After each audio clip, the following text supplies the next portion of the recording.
Hey guys, Andrew with CPR Instructor Affiliates, powered by Prime Medical Training. This video is brought to you by my good friends at WorldPoint.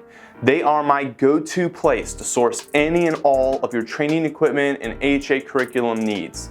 They literally carry everything that you need and vet it all to make sure that they're selling only high quality products.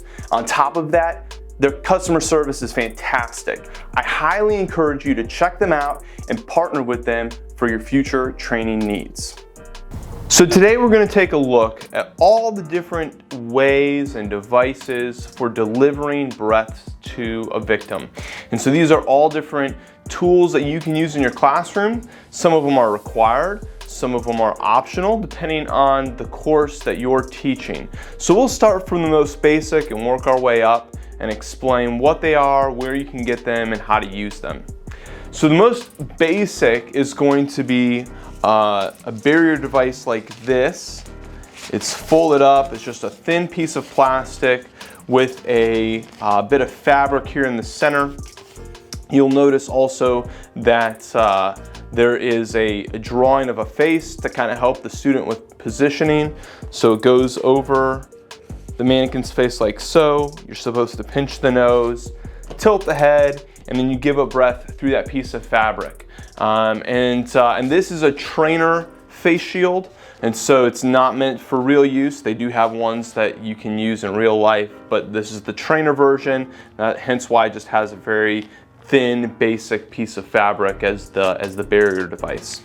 But this is going to be used most commonly in your lay person classes. So whether that's you're doing a heart saver class, or you're teaching people in a church or a law office, a daycare center, the face shield is where you're going to see this most commonly used if you choose to teach mouth-to-mouth breathing during CPR or when you're doing rescue breathing.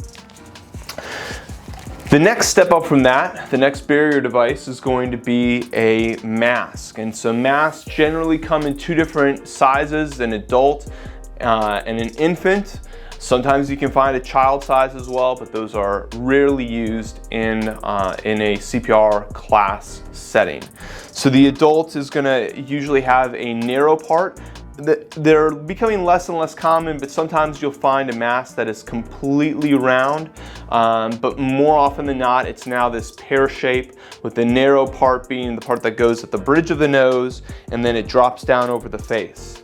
Now with a mask, you're supposed to also use a one-way valve because the masks are reusable, the valves are disposable, and so the valve here will just sit right on top of the mask like so. It does have a filter inside of it, and it's again a training valve. It's not a real life valve. So this filter that it has is just to simulate the barrier, but it actually in real life is not going to prevent fluids and other things from coming back up. So you're able to pinch it, head tilt, and breathe and give your breaths. Now these products here are all been sent to us by WorldPoint and through a company called WNL Products, and they have a whole suite of things, from the face shields to the masks and to what we're going to talk about next, which is the bag mask device. The name comes from the bag, mask, and this is going to be used exclusively in a healthcare setting where you have 2 or more rescuers. So this is usually not going to be taught in a heart saver class. It's reserved generally more for a BLS or other advanced classes. Now the mask that comes with this, sometimes these wear down, and usually these will go bad before the bag itself does. And if that's the case, you can always replace it with just a standalone mask. So instead of having to buy the entire thing, you can just buy the mask here. You can see in the box that you've got packs of bags with the mask. You have just the mask, and then you also have infant masks. And you even have the option of like purchasing masks that come with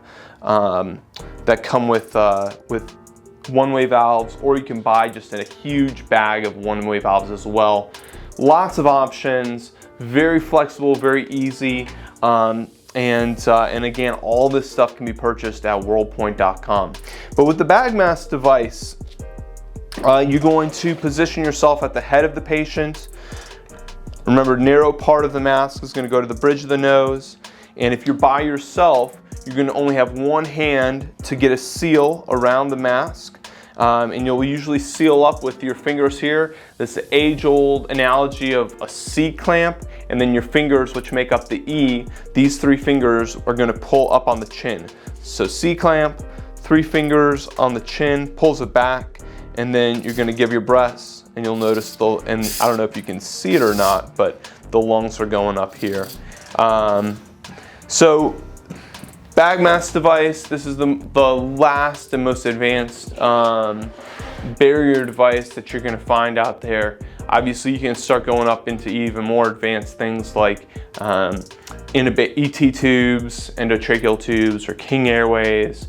But as far as it pertains to CPR, the basic fundamentals of CPR, you're going to have a face shield, a mask, or a bag mask device. I hope this video was helpful. If you liked it, please hit that subscribe button, hit the thumbs up button, and leave your comments below as well. If you are using products that you really like, let us know what they are so that we can all benefit and grow in this industry together. Keep an eye out for more videos related to helping you run and grow your CPR training business. This is Andrew with CPR Instructor Affiliates. We'll talk to you next time.